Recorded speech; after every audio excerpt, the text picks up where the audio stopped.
everybody, today is a very exciting day because we are acquiring a group of Eastern Indigo snakes.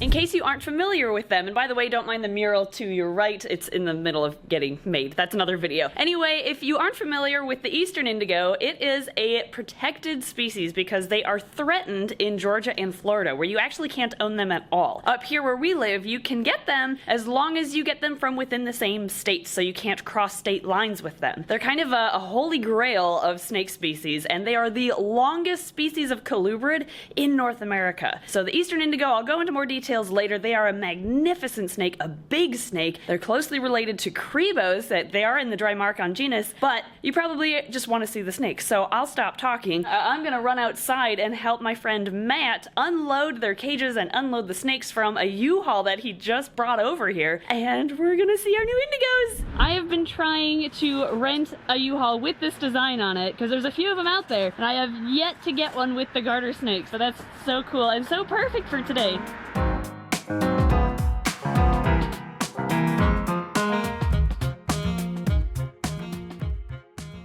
Alright, we've got them. I'm not going to show you more than that, and the rest are in the bags. We also have a very special gift, not indigos in here. Something else that's pretty rare, and it's jet black. I won't give you any more clues, I'll show you later. But we first have to set up while they're all sitting there their new enclosures. We've got these awesome 6-foot animal plastic cages that we got from him as well, and we're going to set up some bins, and yeah, the biggest of the indigos is going to go straight into the zoo, so we're going to set him up too. So we have a lot of work ahead of us.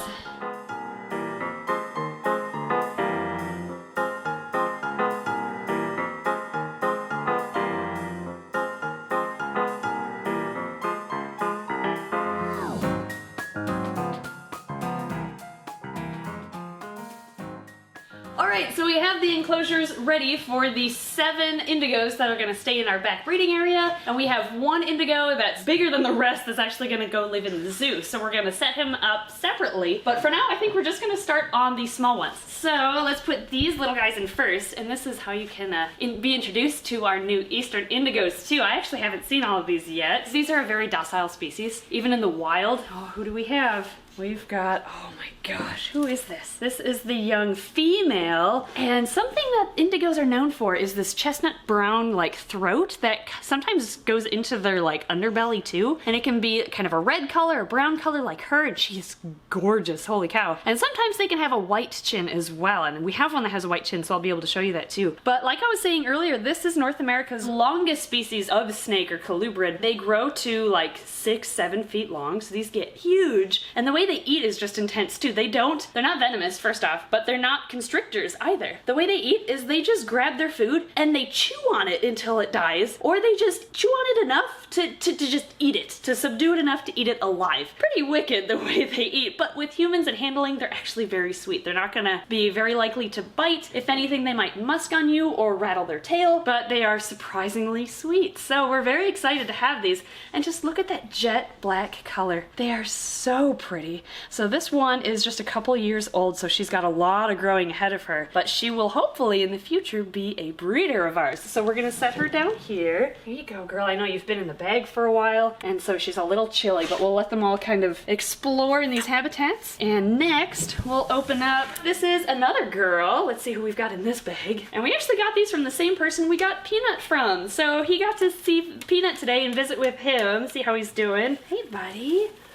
Oh, here's another gorgeous girl. They are so smooth too. They don't have keeled scales, they have very smooth scales. And you might notice that we're putting them directly into our breeding room rather than quarantine. It's partially because we don't have racks at home this big for a quarantine. And also these came from a laboratory setting where they were quarantined by themselves in a lab with a scientist slash professor. And so we're not worried about these because of where they came from, and I know the previous owner personally. So we're gonna set her, and she is gorgeous too. You can really see the brown going down from her chin to her belly and spreading throughout her body. She is beautiful. All right, girl, here you go. I do want to add a little bit more enrichment and decor, but they've been in bags for a while, so I kind of just wanted to get them on heat for now. This is the last younger one. This one is a male actually, and we've got, oh my gosh, you are beautiful. Wow, he's actually got like the red under his chin. She's stunning. This is like if Deadpool were a snake almost. You can see the red underneath his belly. Oh, got a little bit of a huff there.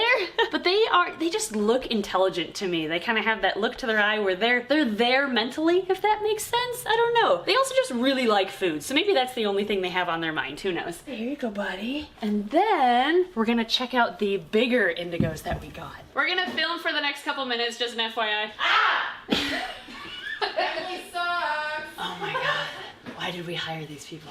Okay, so now we are going to put the older or larger Eastern Indigos in, so we get to meet them for the first time too. Some of these I kind of met briefly while he was dropping them off, but didn't really get to look at them up close. Here is, oh man, you're pretty. This is a female. Man, I just love that jet black coloration. And those huge head scales too. They are amazing snakes. And these actually are cousins to Cribos. They are in the Drymarchon genus, just like Cribos are. So if you're starting to think, or if you've been thinking, man, that just looks like a black-tailed Cribo, that's why. They're very closely related. But we're gonna set her down in here. You can check out that 6-foot enclosure. I'm gonna close these doors quick though before I forget. Our next one here is a male. Hi, you're gorgeous, just like all the others. Look at you. Now these are opportunistic eaters, so they'll eat just about any vertebrate they can catch or overcome. Since they don't constrict their prey, they don't take very large prey items because they have to rely on their jaws to subdue it. They basically eat smaller prey items, so that's why in captivity we'll be feeding them probably small rats at the most. You don't really want them to stretch their mouths too much like pythons can handle because they rely on the strength of their jaws, not the stretchiness of their jaws to eat their food. But yeah, he's really pretty too. He's got some nice chestnut browns in his face even. Oh, he's like a really dark one. Yeah, he's super dark compared to the girls. Yeah, he is. Here you go, bud. Do you want to check out your new habitat? He's like, I don't know about this. Since they were in a lab setting,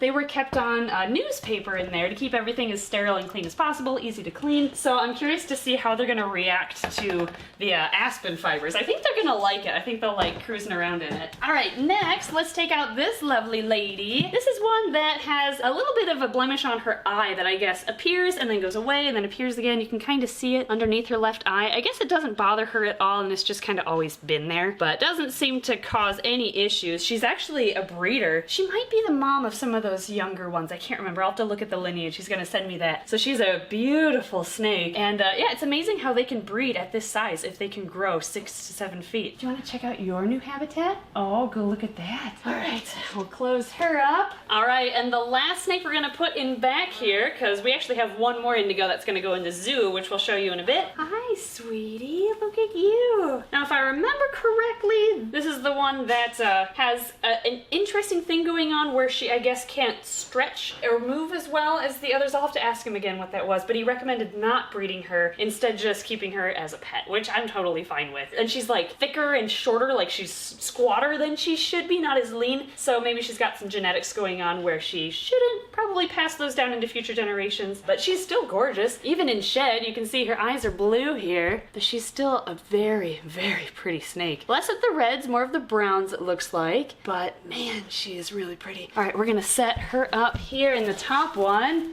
Here you go. Oh, she's gonna go right in the cork tube. We'll have to see if we can add some more enrichment too for them just to check out. All right, so next I think we're going to show you the bonus snake, I guess, that he sent us. I haven't told you what that is yet, so we're gonna take those out since they're ready to be set up. And last, we're gonna move the indigo into the zoo. All right, so the species that he gave us is something we've never had before. It's down here in a bag. We were given, and like given, this was so nice of him, a pair of black milk snakes. These are actually a species of milk snake, even though they look like a Mexican black king, right? They do still have more of a milk snake face than a king. I mean, they technically are a species of king snake, but they're definitely not Mexican black kings. And they're like hefty snakes too. They feel, I don't know, denser than they should, heavier than they should for this size. Like there's a lot of weight to this snake, but they're amazingly friendly and they make really good pets. You just never see them. We were actually given an adult pair. The female is in here. I'll show you her in in a second. Matt, thank you so much for these snakes. We cannot wait to start working with them. Matt has actually been doing a lot of genotyping with these to make sure that they aren't as inbred as a lot of other milk snakes are, because I think he was able to prove that by genotyping, or genome sequencing it might have been, that all of the black milks in captivity are derived from a single imported female. Like, they're all related to a single mom, which is insane. So he's working at broadening their genetics and adding new bloodlines and trying to cross as much as possible so that they have nice, strong genes associated with them. We're gonna put them up in here for now. Here you go. You can chill up there.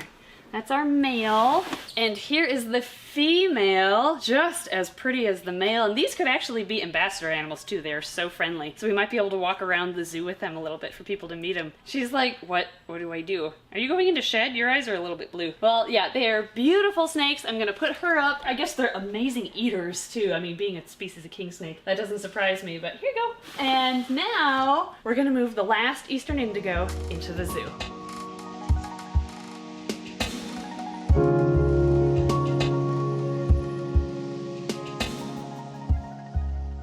All right, it has been a couple of days, and as you can see, our Indigo in the zoo is out and about, and he has been exploring like non-stop this entire enclosure. So I'd say he approves. So yeah, let's go check on the ones in the back. I would say the Indigos back here are feeling pretty good. We have one back here who always begs for food. We've got a girl in here who's actually pretty polite, and then we have you. Hi, you're super cute. Oh, you're like super jumpy. Where's the food? Oh, is that the food? I'll eat that. Yeah, they are gonna be fun to play with. I think we're going to get a foraging toy, actually. I've been meaning to try with a smarter-ish colubrid, getting a foraging toy and hiding food items in it, and seeing if they're smart enough to kind of maneuver things to get the food. So I think these are going to be our test subjects. Don't bite me, please. You can bite him. Ma'am. Yeah, bite him. That's okay. Aren't they gorgeous, though? They are beautiful. So we are thrilled to have some very unique animals here, the Eastern Indigo, and I can't wait to see how they do in the long run. Like, hopefully we'll be able to breed them. I think that'd be really cool. I'm excited to have one of these in the zoo for people to see in person. She already shed. She shed? Yeah. Really? Oh, weird. You must have like been coming out of shed when we first got you. She looks fine. I wonder if she did get it all off. Did you shed? We're not feeding you. I don't have food for you right now. Sorry. Yeah, thank you everybody for watching today's video of us getting Eastern Indigos, one of the holy grails of the colubrid world. You'll definitely have to check out the male that's in the zoo. You can see him in person here at the zoo, so come on over, I suppose, and see something neat. Thank you Patreon backers for your very generous support, and thank you all again for joining us on this Indigo journey today, and we'll see you next time.